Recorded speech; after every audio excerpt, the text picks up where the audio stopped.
Doutor Marcelo Santos, um assunto que vem tomando conta de alguns veículos de imprensa é a respeito das chamadas bets, que estariam também abrindo uma porta aí para a corrupção no futebol. O que é que são bets, doutor Marcelo Santos?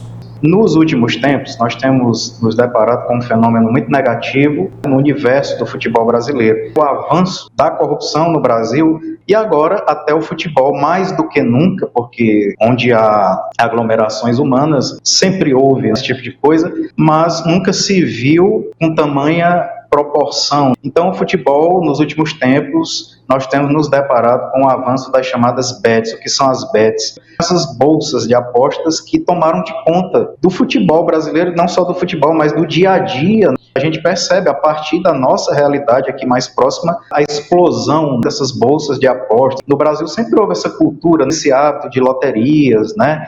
Enfim, as loterias oficiais, Mega Sena, Quina, Loto Fácil, loteria esportiva, que sempre foram objeto e alvo de desconfiança, de descrédito, né, quanto à lisura. Vimos aí episódios ao longo da história, como, por exemplo, o clássico episódio do deputado federal, o João Alves, né, que ficou bastante conhecido nacionalmente por haver sido agraciado por inúmeras dezenas de vezes, né, com prêmios de loteria. Mas nunca se viu com tanta ênfase nessa explosão, e agora, né, a partir de 2018, fazendo aqui uma incursão, né, no âmbito legislativo, até 2018, as loterias, as bolsas de apostas, né, futebolísticas, elas não tinham um respaldo, né, legal para funcionarem aqui no Brasil, porque de fato não havia até 2018 essa legislação autorizativa. No governo Michel Temer, houve uma pressão, houve até uma espécie de disputa, né, por parte das loterias oficiais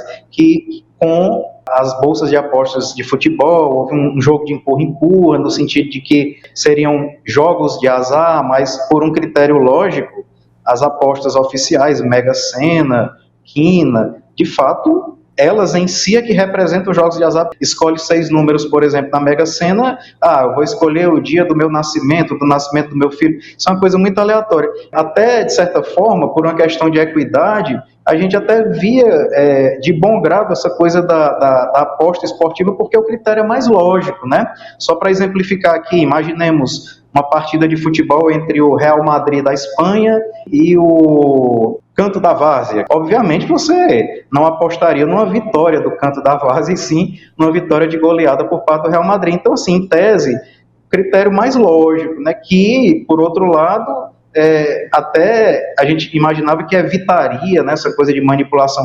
Porém, o que nós estamos vendo, já adentrando aqui a questão, é que essa coisa veio assim de maneira frenética, e no governo Michel Temer foi editada uma lei no sentido de autorizar o ingresso dessas bolsas de apostas de futebol para concorrerem ali com as loterias oficiais. Enfim, elas se instalaram, porém, vale dizer que até o presente momento nós não temos notícia de uma regulamentação, porque é um detalhe que é importante a gente frisar.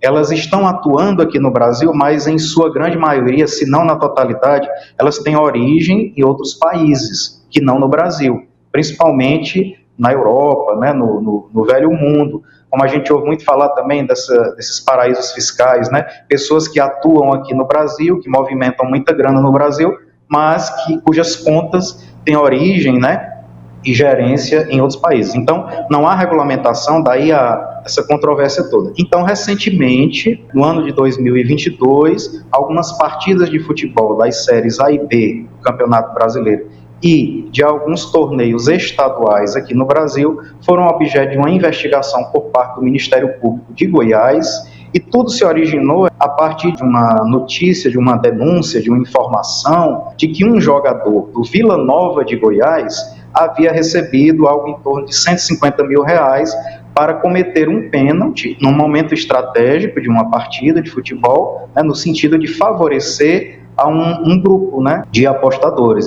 Essa notícia chegou até a direção do clube, o clube provocou o Ministério Público, e tudo começou recentemente, há cerca de 6 meses, através de uma operação que foi deflagrada pelo Ministério Público Estadual de Goiás, chamada Operação Penalidade Máxima, que faz alusão exatamente ao lance do pênalti, né, que é na regra do futebol, né, no âmbito do futebol, aquele lance crucial, né, em que o jogador é derrubado na área do adversário e ele tem direito a uma cobrança direta, né, só ele ali, o goleiro e a trave. Então, a denominação da operação, penalidade máxima, é em alusão a isto.